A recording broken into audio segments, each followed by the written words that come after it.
A major issue that many LA mayoral candidates have had to speak about is Proposition A.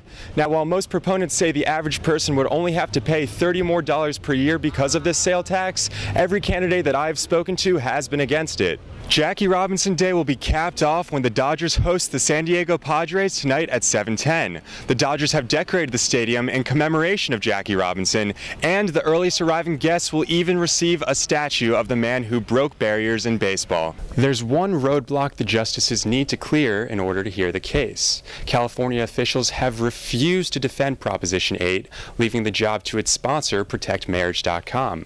If the Supreme Court finds that ProtectMarriage.com does not have the legal right to stand in court, then the case will be put on hold. The study was based on 4 components: on-time performance, baggage handling, customer complaints, and the number of times passengers were bumped from their flight.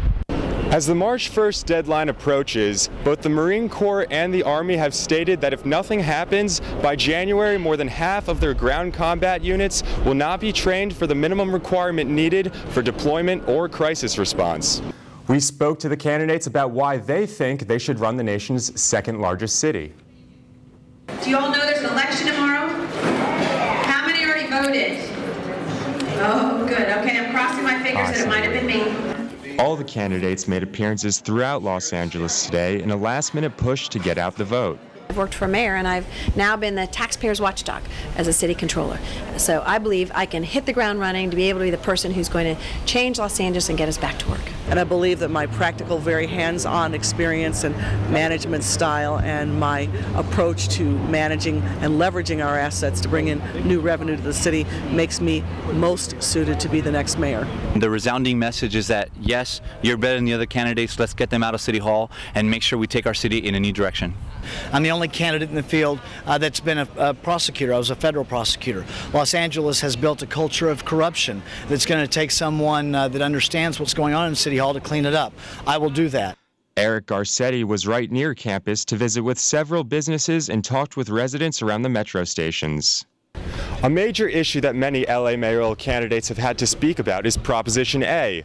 Now, while most proponents say the average person would only have to pay $30 more per year because of this sale tax, every candidate that I've spoken to has been against it. I said vote no on Proposition A. It's a regressive tax. It hurts lowest income the hardest, and it chases customers away from our local businesses. Let's not fix our politicians' budget mistakes on the back of taxpayers, especially a regressive tax that hurts poor people the most. It's an absolutely wrong way to do it. I am not in support of Proposition A. I don't believe that we can tax our way out of the challenges that face Los Angeles. We need to make structural change, and so I've equally opposed Measure A. One candidate even offered a hopeful future for USC graduates. I want more small businesses, the backbone of our economy. I want more of them to have the opportunity to hire folks like you, because I don't want the students at USC to feel like to find their future, they need to leave our city. 2 landmark cases involving gay marriage will be reviewed by the Supreme Court this week. Tomorrow, the focus will be California's Proposition 8, and on Wednesday, the court will look at the Defense of Marriage Act. That everybody else has. Just want equality, no special privileges. USC student Aaron Lieberman has been in a homosexual relationship for 6 months and hopes that soon he'll have equal rights. The Supreme Court will review the Defense of Marriage Act, a federal law banning gay marriage. Tomorrow, the justices will address Prop 8, a California law banning gay marriage.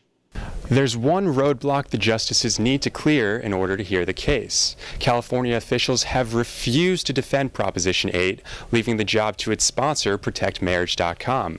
If the Supreme Court finds that ProtectMarriage.com does not have the legal right to stand in court, then the case will be put on hold. ProtectMarriage.com is an organization dedicated to preserving traditional marriage. They wrote on their website, quote, "More than 7 million Californians of all races, creeds, and walks of life voted for Proposition 8 to preserve the traditional definition of marriage because they believe that the unique relationship between one man and one woman continues to meaningfully serve as the cornerstone of society." Some people think an argument based solely on traditional aspects of marriage is outdated.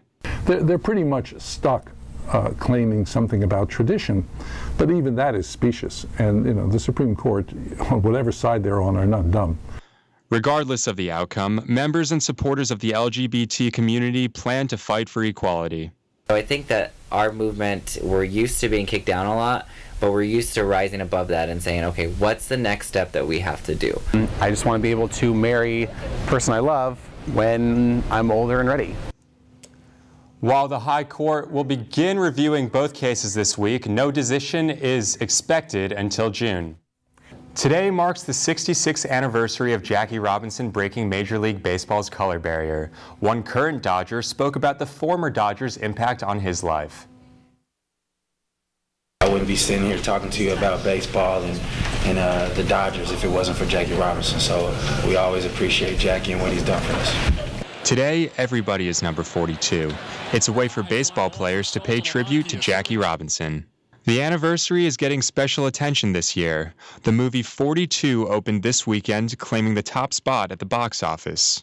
Robinson's daughter spoke about his legacy at Washington Middle School while discussing her book, Jackie Robinson, American Hero. It is pretty amazing, you know, to be a person that died 40 years ago, to have him be such a historic figure that we can even reach middle school kids, you know. But having a Matt Kemp here helps to reach these middle school kids.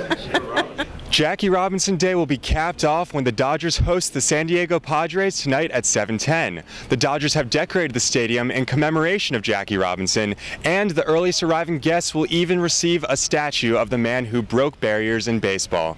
Some say creating a more diverse baseball game is still a work in progress. Major League Baseball still largely is run by a very conservative and very white and very middle-aged to older group of people.